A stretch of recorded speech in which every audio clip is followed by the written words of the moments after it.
जय श्री कृष्ण, राधे राधे। तो आज हम टॉपिक पढ़ेंगे इमरजेंस ऑफ टीचिंग मेथड। तो टीचिंग तो आपको पता है क्या होता है। टीचिंग होता है किसी को किसी पर्टिकुलर सब्जेक्ट या टॉपिक के ऊपर नॉलेज प्रोवाइड करना। मेथड की डेफिनेशन है, method is a Latin word which means way और mode for doing some work. Method किसी काम को पूरा करने का कोई तरीका, या हम उसको हिंदी में विधि भी कह सकते हैं। टीचिंग मेथड एक टीचर सेंटर्ड अप्रोच है और स्टूडेंट सेंटर्ड। टीचर सेंटर्ड कैसे? आप अगर अच्छे टीचर बनना चाहते हैं तो उसके लिए ज़रूरी है कि आपके टीचिंग मेथड्स अच्छे हों। और स्टूडेंट सेंटर अप्रोच इसलिए है क्योंकि टीचिंग का मेन मकसद यही है, स्टूडेंट का नॉलेज प्रोवाइड करना।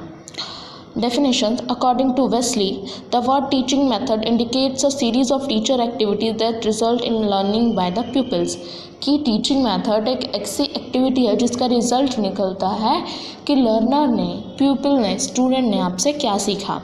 अकॉर्डिंग टू जॉनसन,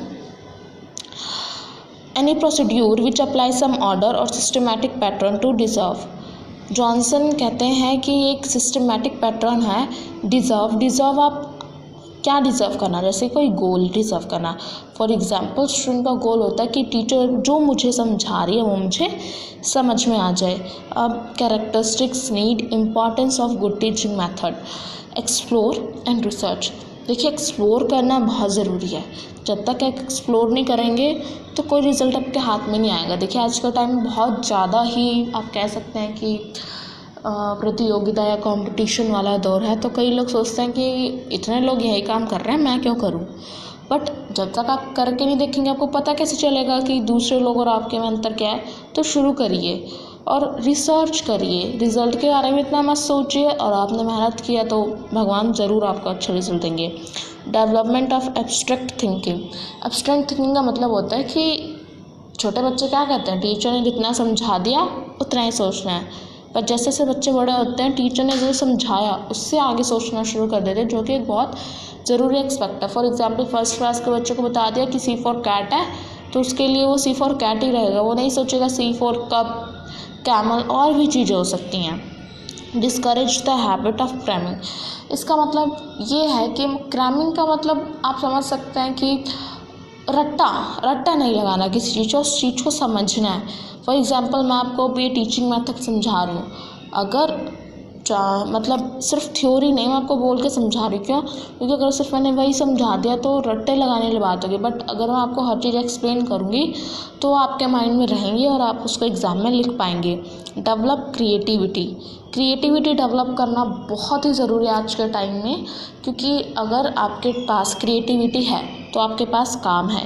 क्रिएटिविटी का मतलब ये है कि जो आपने सीखा आप उसमें कुछ मॉडिफाई करें या खुद से कुछ सोचें और उसको प्रेजेंट करें। टीचर का ये भी एक बहुत इम्पॉर्टेंट रोल है कि अकॉर्डिंग टू मेंटल लेवल, कुछ बच्चे बहुत लेट समझते हैं और कुछ बच्चे बहुत जल्दी समझ जाते हैं। तो बच्चों की मानसिकता उनके मेंटल लेवल पर आधार पर समझाना चाहिए। नहीं अगर किसी बच्चे को समझ नहीं आता, मैं डांट के भगा दिया, उसको मूर्ख बोला या कुछ भी ऐसा बोला जिससे वो डिस्करेज हो जाए, तो बच्चों को डिस्करेज नहीं करना, उनको इनकरेज करना है। Independent working habit. एक टीचर की एक इंडिपेंडेंट वर्किंग हैबिट है जो उसे अपना काम खुद करना चाहिए। फॉर एग्जांपल, कि आपको अपने पार्टनर से हेल्प लेना अच्छी बात है, बट कम से कम हेल्प लीजिए। कई बार टीचर क्या करते हैं, स्टूडेंट्स को कह देते हैं कि आप मेरा रजिस्टर ले आओ, मेरी वाटर बॉटल ले आओ। That's wrong thing. आपको खुद काम करना चाहिए। इंडिपेंडेंट होना शुरू से चला आ रहा है कि करना चाहिए। और गांधी जी भी ये कहते थे, क्लियर थिंकिंग।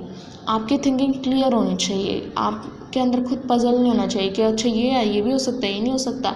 एक क्लियर थॉट होना चाहिए कि हाँ ये चीज़ है और ये ऐसे ही होगी। इंटरेस्ट डेवलप करना आज के टाइम में बहुत ही ज़रूरी है, क्योंकि डिस्ट्रैक्ट करने के लिए हज़ारों चीज़ें हैं। तो स्टडी में इंटरेस्ट कैसे पैदा कर सकते हैं?